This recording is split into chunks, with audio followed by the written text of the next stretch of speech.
It's very difficult کہ میں وہاں پر کام کر سکوں. کوئی کام کرنے کو تیار ہی نہیں ہوتا کوئی اس پہ. یہاں سے تو سب کہتے ہیں آ جاؤ ہم کریں گے, والنٹیئر کریں گے, ہم فلاں جگہ جائیں گے, یہ کام کریں گے, بٹ وہاں پر انٹل اور انلیس کسی کو کہیں سے پیسہ نہ مل رہا ہو, وہ ایسی بات کرنے کو تیار نہیں ہوتا کہ وہ پرسنل سروس کے اوپر کہ چلو جی ہم یہ بات کر لیں. پروگریسو کرتے رہتے ہیں, بٹ پروگریسو ویوز ایسے نہیں آ جاتے. آئی مین ہر چیز کے لیے ٹھیک ہے پروگریشن اچھی ہونی چاہیے, ظاہر ہے اس کو پروگریشن کی ضرورت ہے پاکستان کو. Even when I was in Pakistan, میں I was principal there, but میں اپنے جو میرے وہاں پر ہیلپرز تھے, ہم ان کو ہیلپرز بولتی تھی. میں انہیں کبھی بھی میڈ یا آیا یہ نہیں کہتی تھی, آل دو کہ ادر پیپل کہتے تھے, تو میں ان کو ہیلپرز کہتی تھی یا آفس اسٹاف کہتی تھی. تو جو میرے آفس اسٹاف تھا, جب میرا لنچ ٹائم ہوتا تھا وہ سارا میرے ساتھ بیٹھ کے کھانا کھاتا تھا. یہ میرے اسٹینڈنگ آرڈرز تھے کہ وہ سب میرے ساتھ کھانا کھائیں گے. کیوں کہ میں سارے لوگوں کو یہ پیغام دینا چاہتی تھی اپنے عمل سے کہ میرے لیے کوئی بھی ڈفرنس نہیں ہے کسی. تو that's why this is the way I am. I whatever I want to tell somebody I do it. Talat آپا, ایک تخلیق کار کے لیے زندگی کے مختلف پہلو بہت اہمیت رکھتے ہیں, اور اگر میں اس بات کو ایک مجموعی حیثیت سے کہوں کہ زندگی بہت اہمیت رکھتی ہے ایک تخلیق کار کے لیے. آپ زندگی کو کس نظر سے دیکھتی ہیں؟ زندگی بہت اچھی ہے. زندگی, اب آپ نے زندگی پھر دوبارہ اتنا بڑا ٹاپک لیا, لیکن زندگی بہت اچھی ہے. اور اگر ہم انسان کی, میں اپنی زندگی کی بات کروں یا زندگی ایز اے ہول مطلب ہیومن بینگز کی زندگی, تو پھر انسان کی زندگی اگر ہم بات کریں ہیومن بینگ کی, تو اس کی زندگی میں دیکھیے دو چیزیں ہیں کہ ہم اپنی زندگی میں یہ سمجھ لیجئے کہ ہمارے پاس کچھ چیزیں معلوم ہیں اور کچھ نامعلوم, رائٹ. جیسا کہ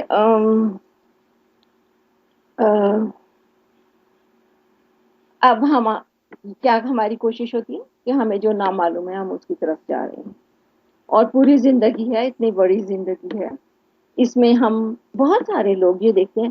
اچھا, ہم ایک لائف آفٹر ڈیتھ کی بھی بات کر رہے ہوتے ہیں بہت سارے لوگ, لیکن میں ظاہر ہے کہ بہت یقین کرتے ہیں ریلیجن.